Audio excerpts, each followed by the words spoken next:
guys, welcome to another video. In this video, yes, I have my new to me E39 M5, and today we're gonna talk about a few of the quirks. So I've had this M5 for several weeks now, probably over a month, and there's a few things about this car that I think are quirky. I'm gonna pull a little Doug DeMuro style video with you guys and kind of talk about those things. So some of the things are very normal for an M5 owner, but for me as a new M5 owner, it's kind of quirky, kind of different, or just kind of cool. So the first thing I want to cover is the halos. I know that's very obvious to a lot of guys, but I think that this is one of the pinnacle cars that kind of started the halo game. You know, the Euro look, the halos with the fogs. It's one of my favorite things to drive around with. Of course, it's super sunny, so you can't see the halos very easily, and you'll have to also mind the very, very dirty black car. I've been driving this thing around for a few weeks. And the fact that this car looks so timeless and classy is honestly just a quirk in itself. So amazing. So let's walk around the back here. And of course I have the halos on, so the parking lights are on.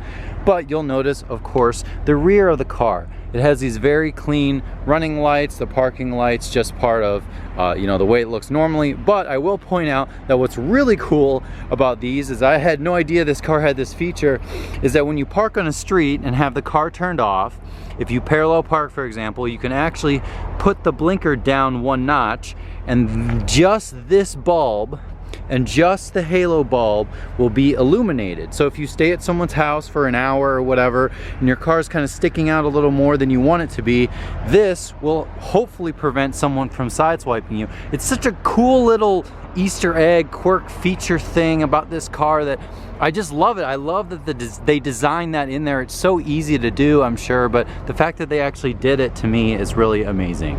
Alright, so sticking to the outside of the car are the mirrors. I think these things are very clean, very subtle design, but what's really weird and quirky about them is when they fold.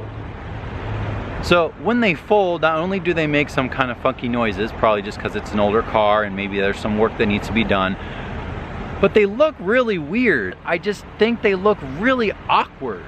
Sticking with the right side, so this is the passenger side, this car does not have any sort of backup camera, backup sensors, park distance control, anything like that.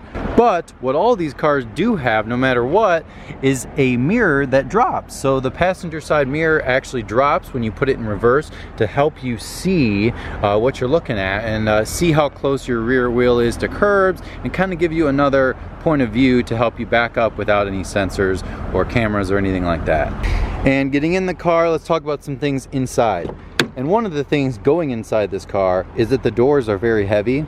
I'm not saying that they're necessarily a lot heavier than other doors of maybe a newer M5. They could probably be lighter, if anything, but it doesn't hide how heavy they are. So there's a lot of times, especially if I'm parked on an incline, where I'm not actually shutting the door all the way just because I'm not used to having to actually pull on it enough to close that heavy door. While we just talked about the exterior mirrors, let's talk about the interior mirror. So this rear view mirror, so what I do like about it is the shape. It matches the other one, sort of the oval M5 style. But what I think is kind of weird is the fact that I don't think it's big enough. I don't think that they designed it big enough. They could have designed it a little bit wider to make sure you get the full glass in the back. It seems to me I'm constantly kind of going left or right to make sure I'm looking everywhere. And that doesn't seem like really something that would prevent them from doing it. It's kind of funny to me that they have the passenger side windshield wiper that pivots to get an extra little 4% of the corner of the windshield, but yet the rear view mirror doesn't get the whole back window. You'd think that that'd be pretty easy to do. Okay, so here's something that I think is kind of funny, is regarding the AC controls. So anytime you start the car, the fan blower automatically turns on.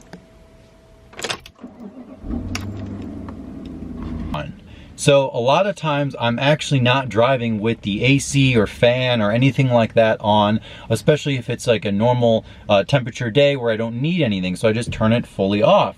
Turn off the car and then get back in maybe the next morning, and the AC controls turn on. So the fan at least turns on every single time, no matter what position it was in last time or whether the fan was on or not. It's kind of weird. I've tested this weeks on end. Mine turned on no matter what, and you have to click the button just to turn it off. I'm not complaining, guys, but I just think that's kind of funky. Of course, the second item regarding the AC controls is this little infamous BMW little roller here that allows you to tweak the temperature that goes up towards your face. So you can have the temperature of a car at extremely hot, and then the top can be less hot so you don't make your face as hot, and vice versa. So to me, it's really redundant. My M3 has it, and I think almost every other BMW has it. This is not an M5 thing. I think it's pointless. I think it's a waste, and I've known a lot of people who get very confused by it. They think that, like, for some reason, you know, this is all the way hot, and they turn their AC on and they don't realize it, so they think their AC is not working. So, you know, maybe that's just a question of reading the owner's manual, but I just think it's kind of pointless and redundant. Okay, so this is something that is specific to this car. I've owned a handful of cars that I've never really experienced this before, and it's regarding the defrost function. So, like, if you have frost on the windshield or it's fogging up, you just press the defrost button, and you're able to turn on the defrost, of course. But what's weird about this car is it only lets you do the windshield defrost in maximum fan blower speed. So there's no, you know, mode 2, 3, or 4, or like a little bit of defrost just to clear up a little bit. Because sometimes I'm on the phone and it's like hard to defrost the windshield blowing at maximum speed when you're on the phone. It's very noisy, and I don't understand the point of that. Like, why can't you just have like a little defrost instead of like balls to the wall defrost? So while we're up here, we're done talking about the AC controls, but of course, this is probably one of the cars in general that has the worst cup holder. So it was definitely an afterthought on BMW's part. And yes, you can say, these Germans, they don't want you to drink, and la la la. And yes, that was a really horrible accent, but you know what I'm saying. Like, people will say, well, then don't drink in your car. So I don't have drinks in my car a lot, but when I do, sometimes I go to Cars and Coffee, sometimes I'm going on a road trip.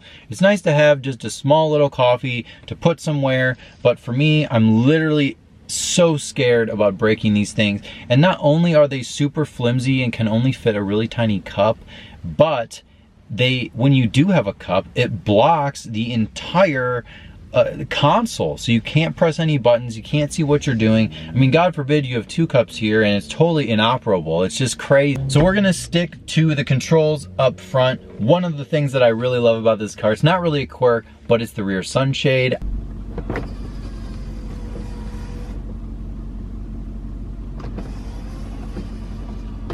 I think it's so cool. Like, that was really one of the things that almost sold me on this car, is the fact that it has that and it works really well.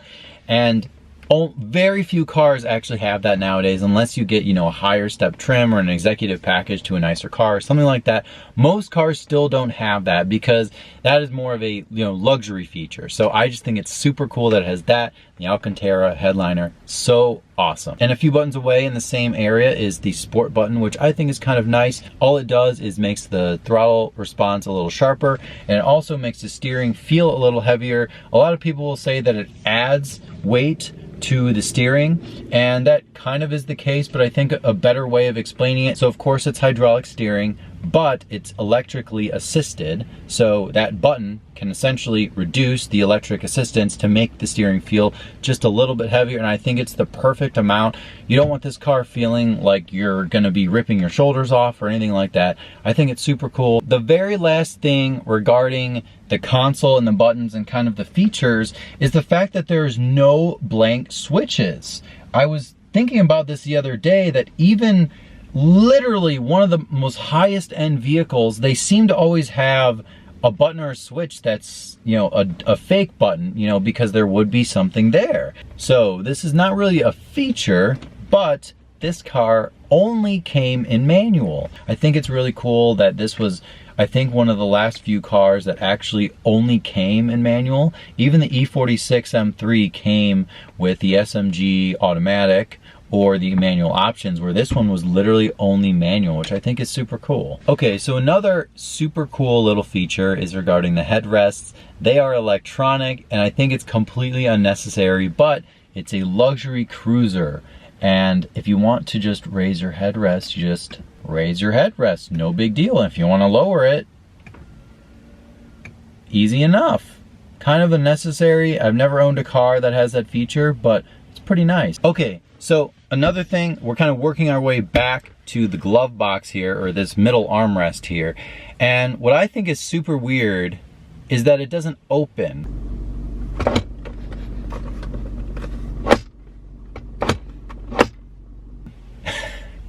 And I know that there is a cell phone option, and there's a few different options you can get, and you can actually get an option to get a little tray fitted, but this thing doesn't open.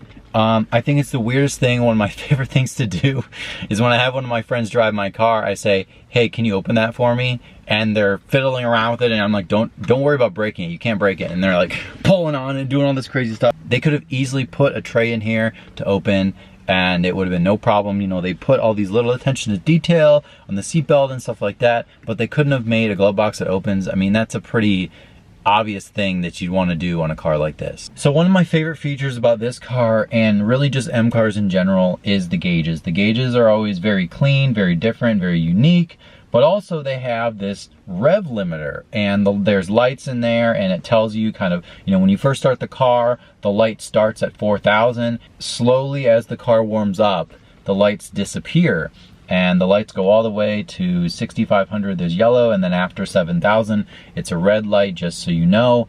But I think it's really cool. You can get a better feel. It's just another little quick, quirky metric. I think it's really nice. It's a really like subtle, fun thing, but it's also extremely useful, and I'm such a huge fan of something like that, where it's just as useful as it is like enjoyable to have in the car. And the last thing I'm going to mention inside is one of those little attention to detail items that I have never heard anyone talk about before, and that's regarding the seat belts. And what's on these seat belts is the BMW logo. So on each side, at least on the front ones, I think it's on the back as well, it has sort of the little roundel on it, and I think it's very subtle. You know, it's just kind of imprinted in there, and it looks really clean, and I just really like it. It kind of gives you this sort of nostalgic, happy feeling. Okay, so the very last thing I want to mention is regarding outside. So we're gonna go back outside. I forgot to mention it, but I think it's kind of funny.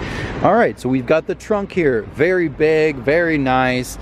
Lots of features. Of course, we have a toolkit here, but what I noticed the other day is that this car was built with the assumption that you would potentially put 3 golf bags in here. I think that's really quirky, kind of unnecessary, but you know, if it's a question that BMW got all the time and people had issues and lots of inquiries, then you know, why not? All right guys, so that wraps up this video. I hope that I didn't miss anything. If you're an E39 M5 owner, comment below on the quirkiest thing that you think your car has. Hopefully I mentioned it, I didn't forget anything. There's a lot of things that you can mention about a car and its quirks and things that you think are cool. I tried to consolidate it into a handful of things that I was genuinely experiencing over the last several weeks. I've been driving this car a lot, so I've been literally jotting them down in my phone. Anytime there's something funny, I'm like, you know, this mirror it's just not big enough. You know, you'd think that they would add just a ½ an inch, you know, maybe then it's protruding in the windshield or something like that. So I'm sure there's a reason for a lot of these things, but some of the things just seem a little silly.